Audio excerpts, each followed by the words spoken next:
하나님 말씀 보겠습니다. 하나님 말씀은 누가복음 3장 7절부터 14절까지 보겠습니다. 누가복음 3장 7절부터 14절까지 보겠습니다. 제가 봉독하겠습니다. 요한이 세례받으러 나오는 무리에게 이르되 독사의 자식들아, 누가 너희를 가르쳐 장차 올 진노를 피하라 하더냐. 그러므로 회개에 합당한 열매를 맺고 속으로 아브라함이 우리 조상이라 말하지 말라. 내가 너에게 이르노니 하나님이 능히 이 돌들로도 아브라함의 자손이 되게 하시리라. 이미 도끼가 나무 뿌리에 놓였으니 좋은 열매 맺지 아니하는 나무마다 찍혀 불에 던지우리라. 무리가 물어 가로되 그러하면 우리가 무엇을 하리이까?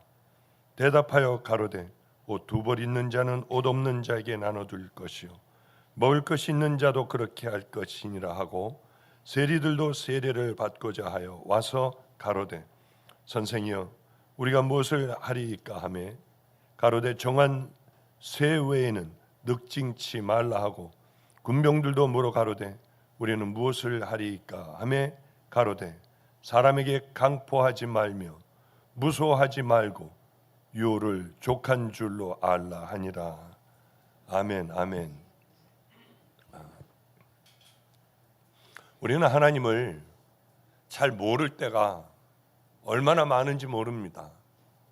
사실은 우리가 몰라서 하나님의 말씀대로 살아가지 못하는 것이 아니라 강한 우리들의 자아, 또 나를 유혹하는 모든 죄들, 이 죄들 때문에 하나님 나라를 향하여 말없이 억울해도 매를 맞는다 해도 묵묵히 그 길을 우리는 걸어가지 못합니다.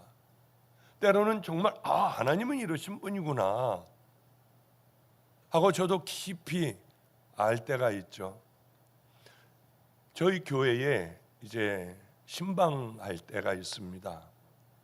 신방할 때가 있는데 신방할 때 되면은 저는 죄송하게 우리 장로님들 지금 이 교회 온 지가 한 11년째 이제 들어갑니다 벌써.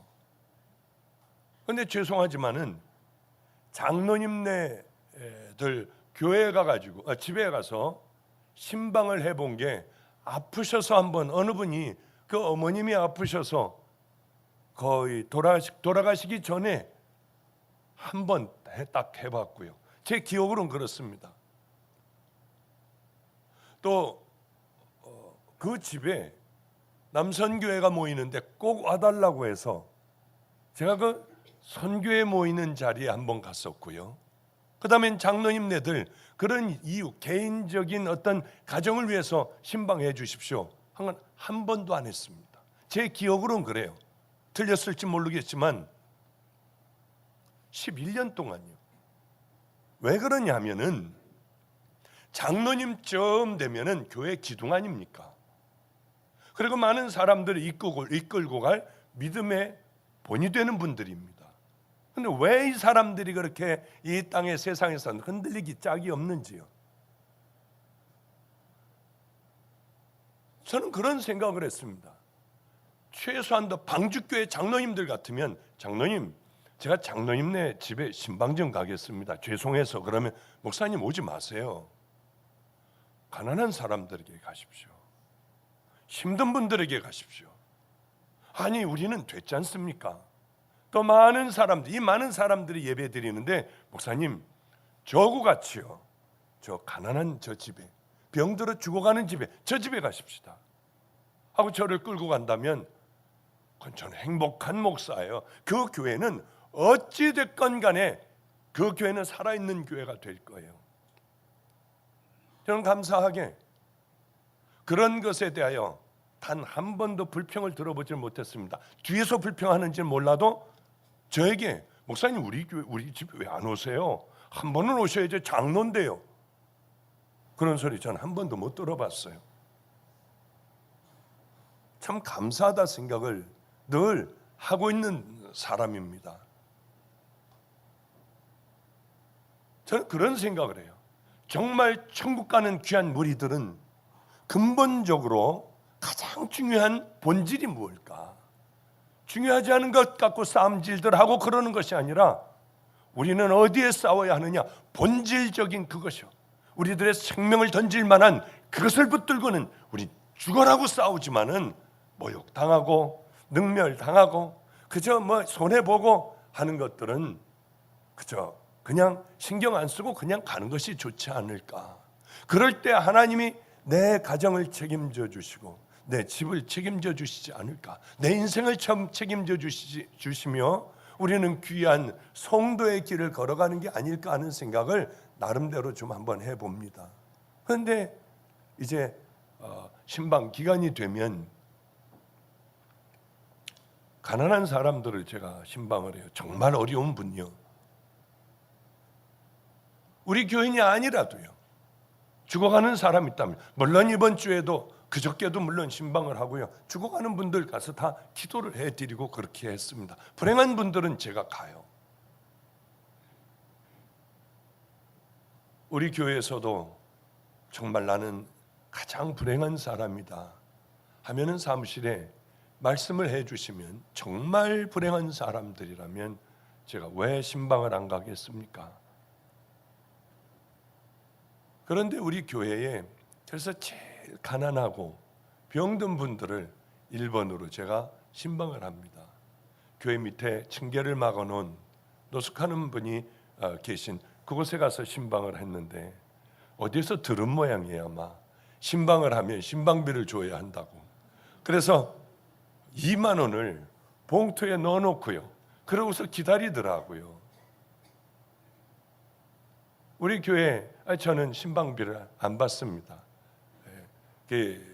그냥 제 마음이 우리 전도사들은 여러분 신방비 좀 줘도 괜찮지만은 부목사 정도 되면 목사 정도 되면 그대로 우리들은 그저 살 수 있으니 그냥 교회에다가 헌금하시라고 하고 저는 대부분 돌아와요. 그래서 이제 그분을 하고 우리 교회 어느 분이 제일 어렵냐 했더니 한 가정이 가장 어렵다고 하여 그 가정을 가게 되었습니다. 정말 가난한 가정이었어요. 참 마음이 아프더군요. 그래 제 마음속으로 하나님 이 가정을 좀 부하게 해주세요. 다른 건 몰라도 잘 먹고 살 수 있게 해주세요. 목사님, 저희는 목사님에게 생수 한 그릇 대접할 물이 없어요. 그러나 한 가지 딱 드릴 게 있는데 그건 커피입니다. 우리 어머님이 커피를 너무 좋아하셔서 커피는 잔뜩 있습니다. 그래서 저는 하나님을 만나고 오랫동안 커피를 안 마셔왔거든요.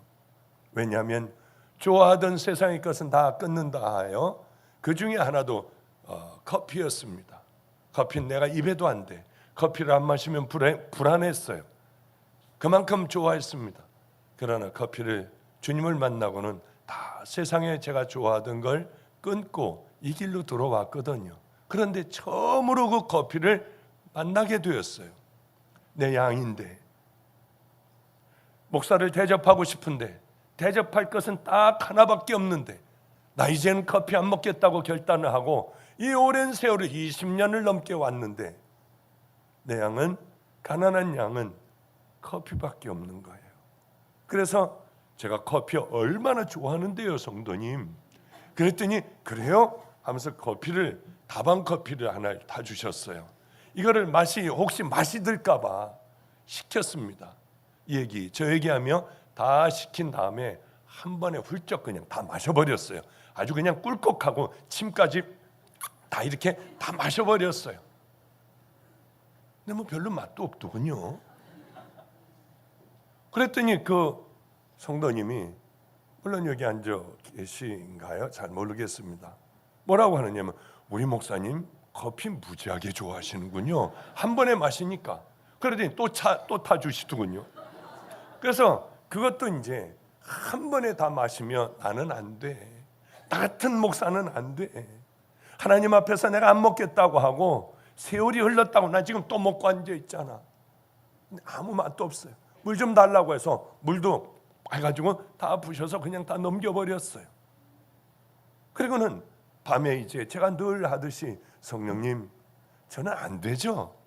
나이가 이만큼 먹었어도 저 같은 놈은 안 되죠. 또 먹었어요, 가서. 제 마음에 들려오는 소리를 듣고 저 깜짝 놀랐어요.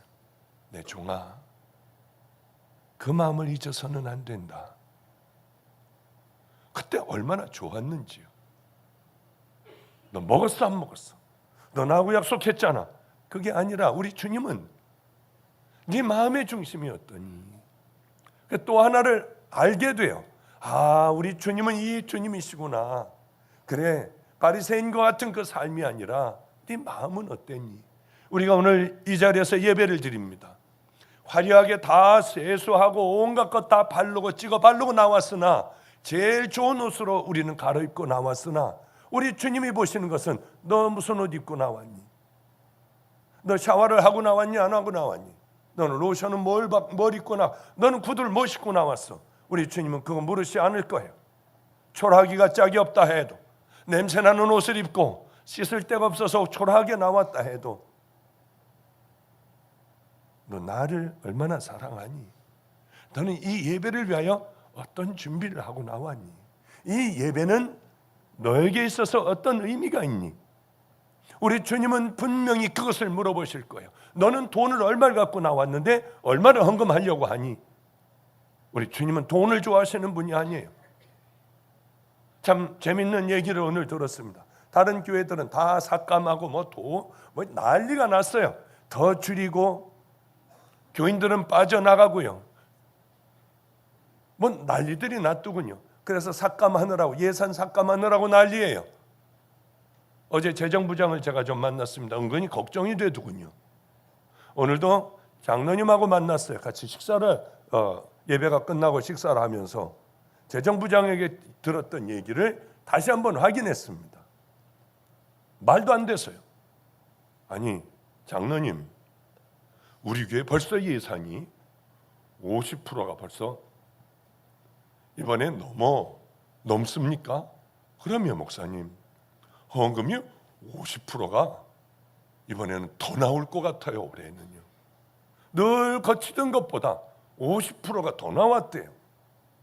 기분은 참 좋대요. 얼른 제가 이런 기도를 했어요. 하나님, 헌금이 50%를 제가 헌금 강조한 적 있습니까? 감사헌금 11조 제가 얘기한 적이나 한 번이나 있습니까? 전 그런 적 없어요. 왜? 하나님은 돈 좋아하시지 않으니까요. 돈 없으면 우린 줄여서 살면 돼요. 돈보다도. 그래, 얼른 그 기도를 했습니다. 하나님, 헌금의 10배에 하나님 사랑하는 마음을 허락해 주시고, 헌금의 10배에 100배에 순종할 수 있는 믿음의 자녀들 되게 해주세요. 우리 아무것도 없이 그저 와서 예배만 드리고 돌아간다 해도 우리는 순종만 할 수 있게 하여 주시고, 저 끄트머리, 교회 달랑달랑 끄트머리에 붙어 있다가도 하나님의 믿음의 용사들로 변하는 그 은혜를 우리에게 허락해 달라고 하는 그 기도를 했어요. 분명히 하나님은 그 기도를 들어주실 줄 믿습니다. 그저 인터넷으로 듣는 그 성도들도 분명히 하나님 앞에 순종하고 마음을 하나님 앞에 생명을 다해 드리고 이 땅에서 천국을 준비하는 귀한 성도들이 되실 줄로 믿습니다. 오늘 그런 얘기를 했어요. 같이 식사하면서 내가 몸이 많이 좀 약해졌으니까 어디 한번 가가지고 그 건강진단을 좀 한번 할 수 있도록 슬쩍 한번 준비를 해라. 목사님, 우리 교회 길병원에 있는 그 교수도 나오시고 뭐 이분도 나오시고 하니까 이쪽으로 가시는 게 어때요? 그래서 제가 그랬어요. 내 양에게 그저 환자복을 입고 들어가서 왔다 갔다 하며 그 검사하는 게 그분에게 은혜일까? 그냥 시침 뚝 띄고 아무도 모르는 데 가서 그냥 이렇게 검사하고 시침 뚝 띄고 나오는 게 좋지 않니? 그런 얘기를 제가 했습니다. 그러니까 아무도 모르는데 그쪽에 가서 그냥 혼자 얼른 검사 좀 받고 나왔으면 좋겠어. 나이가 먹어서인지 아니면 피곤이 자꾸 이렇게 겹쳐져서인지 모르지만은 예전에는 막 세계를 한 바퀴, 지구를 한 바퀴 돌고 내려와서도 목요 차려 바로 와가지고 막 인도하고. 근데 이게 아마 나이가 먹어서 그런지 하여튼 검사 한번 해봤으면 좋겠다 하는 얘기를 제가 했더니 집회 끝나면 바로 좀 그렇게 하도록 하겠습니다. 이게 왜 그러냐면요, 맹장염 같은 거를 제가 걱정해가지고 검사하지 않아요. 나 맹장염 걸리면 어떻게 하지? 이런 거 전 걱정 안 해요. 이게 디스크 걸리면 어떻게 하지? 이걸 빨리 검사해서 이걸 찾아내야 될 텐데 하는 사람 별로 없을 겁니다. 그런 건 괜찮아요. 왜냐하면 이건 아프니까 못 견디니까 가가지고 잘라내면 되는 거예요. 그건 깨끗합니다. 근데 왜 제가 건강진단을 하려고 할까요? 여러분들은 왜 건강진단을 하십니까? 위험이 있는가 한번 보려고요? 아니에요. 왜 그러냐면 소리 소문 없이 들어와 슬슬 우리를 죽여가는 그게 있습니다.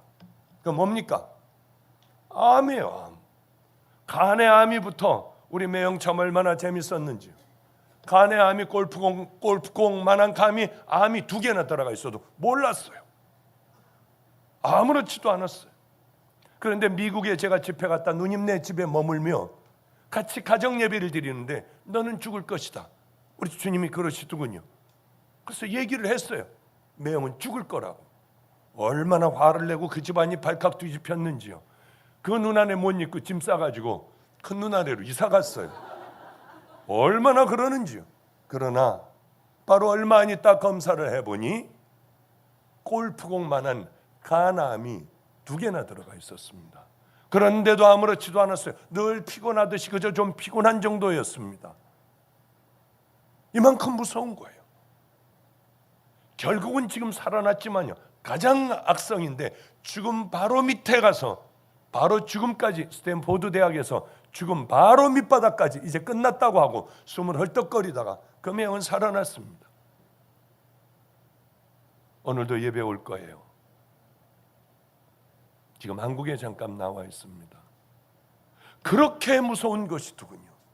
아무렇지도 않았는데 우리 누나는 회개를 하며 박 목사 나 좀 우리 남편 좀 살려줘. 박 목사는 하나님하고 친하잖아. 그러고 악을 쓰고 울다가 기절을 해버려요.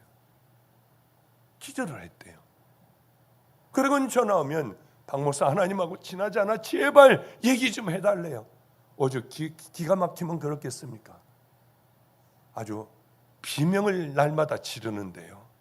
아니 제가 무슨 하나님하고 친하겠어요. 그 어떻게 하나님에게 가가지고 직접 가서 얘기 좀 해달라고 하는데 제가 어떻게 무슨 직접 가는 방법도 모르고요. 얼마나 답답했겠으면 했으면 그렇겠습니까? 그런데 이런 무서운 암들이요, 사람 발견됐을 땐 이미 죽어야 하는 그런 무서운 암을 발견하기 위해서 뭐 해야 합니까? 주기적으로 자꾸 검사를 해야 돼요. 주기적으로요. 이 검사를 하지 않는 사람들이 암에 걸리면 속수무책으로 아무렇지도 않니 막 자라나지 않겠습니까? 그래요. 암을 잡아낼 수 있는 방법은 들어가 들여다보고요. 다 들여다보고 찍을 수 있는 사진 다 찍고 피로 이놈들이 내놓는 독성 물질들을 그저 조금이라도 잡아내요. 그쪽 부분을 나온다 하면 그쪽 부분을 잘 검사하는 방법 외에는 아무것도 없어요. 그렇지 않으면 죽음을 기다리는 방법밖에 없습니다. 그런데 이런 암과 같은 놈이 우리에게 신앙생활하는 우리에게도 동일하게 있더라고 하는 거죠. 작은 죄들입니다. 이 작은 죄들이 우리들에게 들어오면은 이게 죄인지를 몰라요. 사단은 가장 강력한 무서운 사단은 어떤 사단인 줄 압니까? 여러분들은 막 그냥 여러분들 앞에 나타나 여러분들을 뒤집어 놓고 미치게 하고 들어가서 미치게 하고 그것보다 더 무서운 암들이 있어요. 무서운 죄들이 있어요. 사단들이 가장 크게 아주 전문적으로 쓰는 그런 방법이 있습니다. 그것은 하나님의 사람들, 또 교육자, 목사들, 교회, 신학대학의 교수들, 이런 사람들에게 들어가 작은 죄를 집어넣는 거예요. 이 사람들은 몰라요. 더 집어넣어요. 몰라요. 자각 증상이 없어요. 이래도 되는 줄 알아요. 그래서 교회는 타락이 되어가고 그 기가 막힌 하나님의 용사들 사람들이 박수 쳐주고 그래 맞아 저렇게 가야 해 하는데 여지없이 쓰러지고 마지막에는 다 그 모양들이 되어 쓰러지는 그 이유가 뭐겠습니까? 작은 것을 오랫동안 매기는 거예요. 자기도 깨닫지 못하는 사이에 어느 틈엔가 증상이 나타나기 시작하고 밖에서 떠들기 시작할 때 자기를 돌아보면 이미 암이 온몸에 퍼져 있는 것과 같이 그 죄들은 다시 나갈 수 없을 정도로 주님과 십자가를 붙들지 못할 정도로 멀리 가 있더라는 거예요. 이젠 집을 져서 단단한 집을 져서 부시기도 어려운 그런 지경으로 살아가는 그 교회들이 얼마나 많습니까? 전통을 이유로 그렇게 살아가는 교회들이 얼마나 많아요. 예수님께서 회개하라 천국이 가까웠느니라 이 말씀을 하시기 전에 세례 요한이 먼저 회개하라 천국이 가까웠느니라 이 말씀을 요단강가에서 외쳤습니다.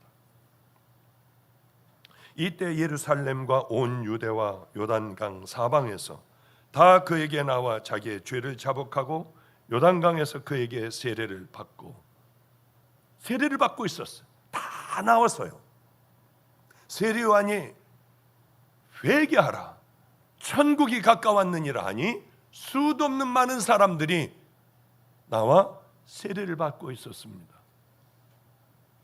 엄청난 오랜 세월이 흘른 후에 몇 년 훈련 후에 비로소 하나님의 사람이 나타난 겁니다. 말라기 이후로요. 그런데 와서 많이 모인 사람들에게 이렇게 얘기를 하는 거예요. 이 독사의 자식들아 누가 너에게 일러 장차올 진노를 피하라 하더냐. 이게 무슨 말씀이냐면 이 독사의 뱀들아 너희들 이제 하나님의 놀라운 진노가 임할 텐데 너희들이 그걸 피할 줄 아냐? 바로 이 말씀이었어요. 그곳에 모인 많은 무리들 가운데는 바리새인과 사두개인들이 있었습니다. 하나님의 말씀대로 산다고 하고 온갖 치장을 다한 거짓된 자들이 나와서 하나님의 소리라고 하니 자기들도 나와 한번 좀 바라보는데 이 독사의 자식들아 장차 올 진노를 너희들이 피할 것 같냐? 무섭기 시작을 했어요.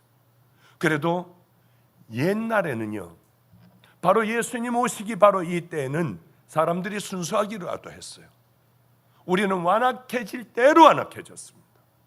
천국의 얘기를 해도 무서운 지옥의 얘기를 해도 한번 들어가면 영원히 빠져나오지 못하는 것이 우리들의 삶, 이 삶을 살아갈 때 십자가를 만났느냐 못 만났느냐 해도 열심히 이 땅의 쾌락을 위해서는 돈을 모아놓고 이 땅의 노후 준비를 위해서는 열심히 모아놓지만 그리고 내가 앞으로 공부해서 뭐가 되어야 될 것을 위하여 생명을 다하여 공부하지만 천국과 지옥을 위하여 준비하는 사람들은 없더라는 거예요. 이제는 천국 지옥과 십자가 얘기를 여러분들에게 습관이 되어버리게 했습니다. 오랜 세월서부터 수도 없이 사단은 듣게 하여 사단이 계획했던 그 계획들을 다 이루어버렸어요. 우리는 감동하지 않아요. 우리는 이 죄를 놓으려고 하지 않아요. 교회에 나와 있으며 찬양을 인도하면서도 하나님의 말씀을 전하면서도 우리는 두려워하지 않는 이 세대까지 되어버렸습니다. 이 세대는 마지막에 하나님의 말씀을 하나님의 경고를 두려워하지 않는 이 세대는 마지막 때에 그 현상들이 일어납니다. 하나님의 천사를 불렀어도 하나님의 천사를 내려보냈음에도 두려워하지 않고 이들은 막 죄를 졌습니다. 그들을 끌어내어 상관하겠다고 했어요. 데리고 자겠다고 했습니다. 천사들을요. 이 시대가 딱 그 시대가 아닌가. 아무리 노래를 불러도 곡을 해도 슬퍼하거나 춤추지 않는 이 세대, 완악한 세대가 되어버렸습니다. 이건 분명히 사단이 뿌려놓은, 우리 마음속에 단단한 집을 쳐놓은, 저에게는 수도 없이 많이 들은, 그래서 천국의 얘기도 내게는 더 이상 의미 없는 얘기가 되었어요. 예배에도 그저 한번 보고 가는 것이 되었어요.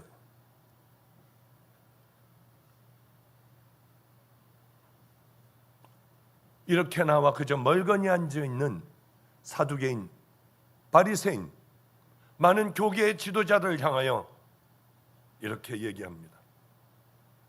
이제 너희들은 하나님의 심판을 받을 거야. 그러니 회개에 합당한 열매를 맺지 않으면 너희들은 다 잘려나가리라. 맞습니다.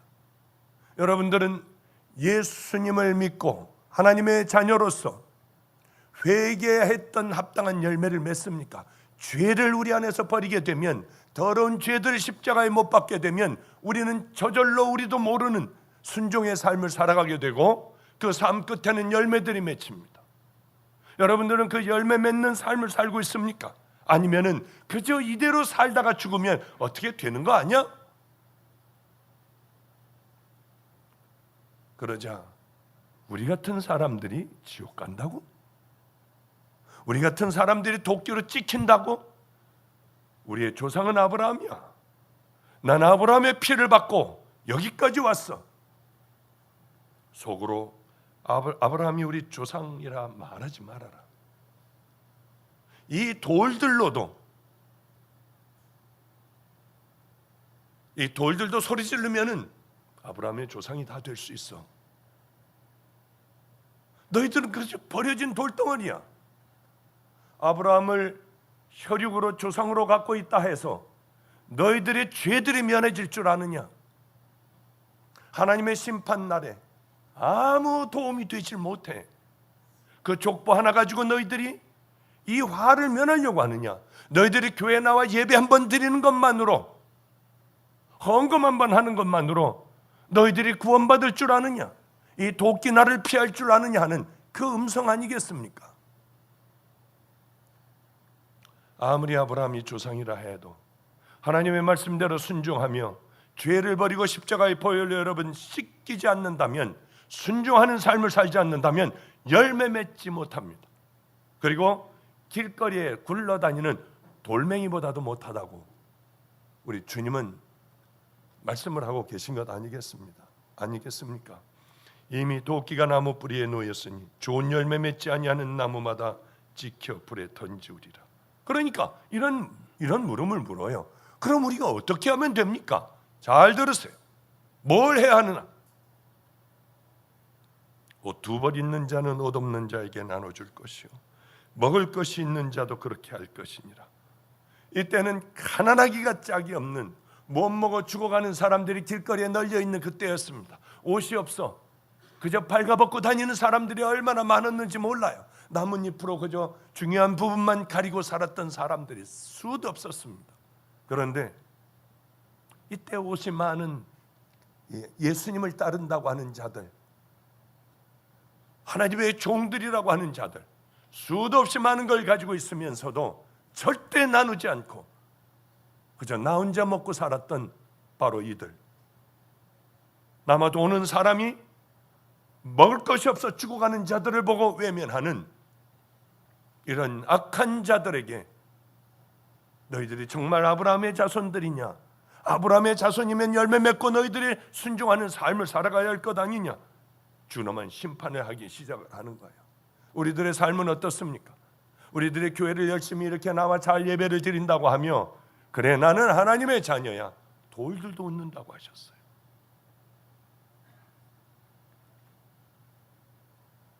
세리들도 있었습니다. 그럼 우리는 어떻게 해야 합니까? 아주 쉬워요. 가지고 있는 것 나누면 돼요. 배고픈 사람들 보면 먹여주면 돼요. 세리들은 더 많이 걷지 말아라. 너희들은 딱 정한 것 외에는 걷지 마라. 우리 주님은 크고 힘들고 지치는 일을 우리에게 말씀하십니까? 아니에요. 사단이 작은 죄를 우리에게 집어넣어 우리를 결국 망가뜨리듯이 우리도 작은 말씀에 순종을 하며 작은 것들을 하나하나 순종해 나갈 때 큰 것도 할 수 있어요. 그것들이 우리 마음속에 들어와 오랜 세월이 지나며 단호하게 결단할 것도 우리는 얼마든지 결단하고 살아갈 수가 있습니다. 군인들이 있었어요. 군인들도 무서웠습니다. 이때는 순진했어요. 군인들도 우리는 무엇을 하리이까? 너희들 사람들에게 강탈하지 말아라. 거짓으로 고발하지 말아라. 너희들 받는 월급으로 족한 줄 알아라. 너희들도 가지고 있으면 가난한 자들에게 나눠라. 부자 청년에게 주님이 말씀하신 게 뭔가요? 어떻게 하면 영생을 얻겠습니까? 너 계명 다 지켰니? 다 지켰습니다. 그럼 너에게 부족한 게 있어. 내 가지고 있는 걸 팔아 가난한 자들에게 나눠라. 그리고 날 따라와라. 우리 주님은 이런 분이에요. 여러분들의 삶은 어떤 삶입니까? 그저 나 하나 잘 먹으면 됩니까? 우리 가정만 잘 먹고 살면 됩니까?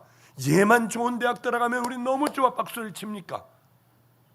가난한 사람들이 굶고 있을 때 여러분은 어떤 생각이 드나요? 버려졌을 때 어떤 생각이 드나요? 버려진 사람, 영원히 버려진 사람들을 보면 어떠나요? 우린 그렇게 해서는 안 돼요. 주님이 우리에게 주시는 말씀입니다. 나만을 위하여 살아가는 삶은 절대로 안 돼요. 어떤 사람에게 5달란트, 3달란트, 2달란트, 1달란트를 맡겼습니다. 그런데 1달란트 맡긴 사람은 그저 땅속에 넣어두었다가 그대로 가지고 왔어요. 5달란트, 2달란트 갖고 온 사람들 2배로 남겼습니다. 주님이 뭐라고 하죠? 작은 것에 충성했으니 내가 너에게 큰 것으로 맡기리라. 1달란트에게 뭐라고 하셨습니까? 악하다고 했어요. 게으르다고 했습니다. 무익한 종이라고 했어요. 이걸 내쫓아버려라. 하나님 나라는 선 남겨야 돼요. 열매를 맺어야만 해요. 그래요. 제가 요즘 기분 좋은 일이 하나가 있습니다. 이 말씀을 드리고 마칠게요. 꾸준하게 오늘 10시 예배에 오신다고 했으니까 사복을 입고 있을지 모르거든요. 스님하고 열심히 카톡하고 이번은 이제 구원을 시키려고 휴대폰에 성경도 다운받고 그래서 이제 그 절 안에서 이제 열심히 성경 읽고요, 기도하게 하고 이제 그 작업을 했어요.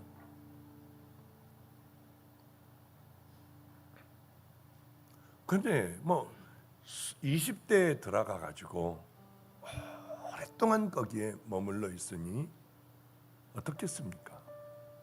아예 딱 자기 삶이 그 삶이 되질 않았겠습니까? 지금 40이 훌쩍 넘었으니까요. 많은 세월들을 제가 주님을 만나 그렇게 이제 여기에 물들어 버렸듯이 그 스님도 절에 들어가 그걸로 아예 물들어 버렸을 거예요. 그것을 깨기는 참 어려웠습니다.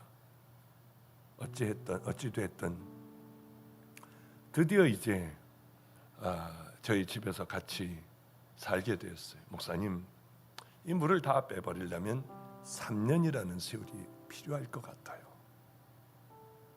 딱딱한 집이 지어졌기 때문에 나도 모르게 자꾸 힘들고 어려울 땐 그리로 도망가려고 할 거예요. 같이 살자고 했습니다. 중이기 때문에 같이 갈 곳이 없대요. 얼마든지 같이 살자. 제가 그렇게 소원을 했거든요.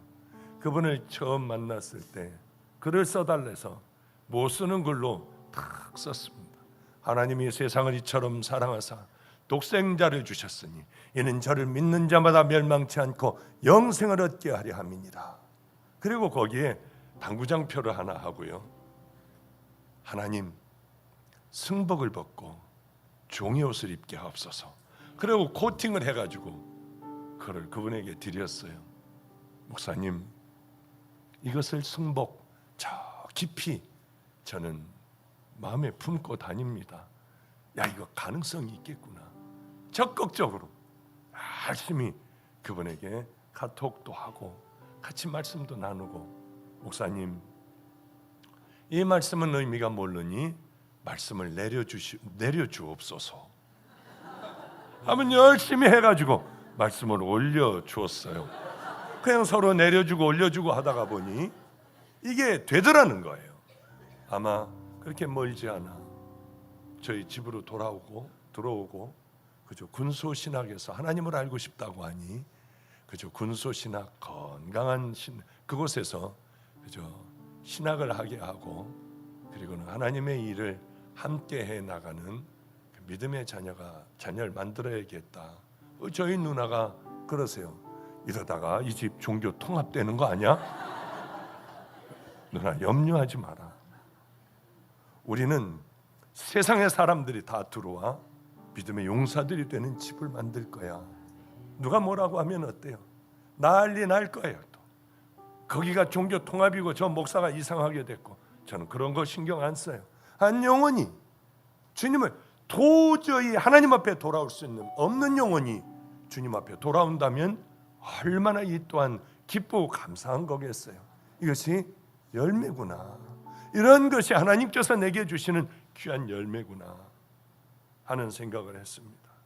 우리가 이 땅에 살아가며 도끼가 나무 뿌리에 놓여 있는 이제 곧 그것이 도끼질 당할 그런 우리는 인생을 살아서는 안 됩니다. 하나님의 자녀입니까? 그럼 이제는 주님의 기쁨이 되는 더러운 주의 옷을 벗고 하루하루를 힘들지만 힘겹게 겨우겨우 이겨나가며 믿음의 길을 걸어가다 보면 그 가운데 주님은 분명히 두 손을 벌리고 못자국난 손으로 환하게 웃고 있는 그분 품에 하나님의 자녀들이라면 다 안겨야 할 겁니다. 가장 간단한 방법을 가르쳐 주셨습니다. 있는 것 가지고 도와라. 있는 것 가지고 나눠라. 힘들고 어려운 자들 보면 그들을 건져내라. 그리고 함께 이 길을 걸어가라. 우리 주님은 그저 그 간단한 말씀입니다.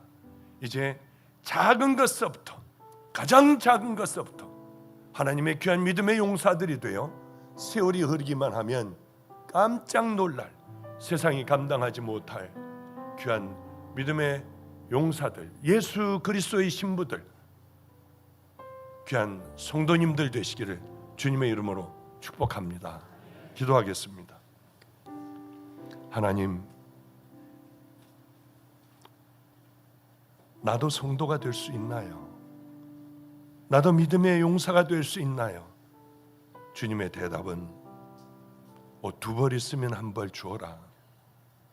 먹을 것이 없어 굶는 자들이 있다면 너는 그들에게 먹을 것을 나누어라. 남의 것을 뺏지 말고 그저 받을 것만 받아라. 너무나도 쉬운 것을 우리에게 말씀해 주셨습니다. 하나님, 그것마저도 못하고 살아왔던 우리들, 이제 성령님 우리의 마음의 문을 열어주시사 귀한 그 일을 할 수 있는, 그렇게 살아가는 것이 우리들의 삶이 되어버리는 성도님들 다 되게 하여 주시옵소서.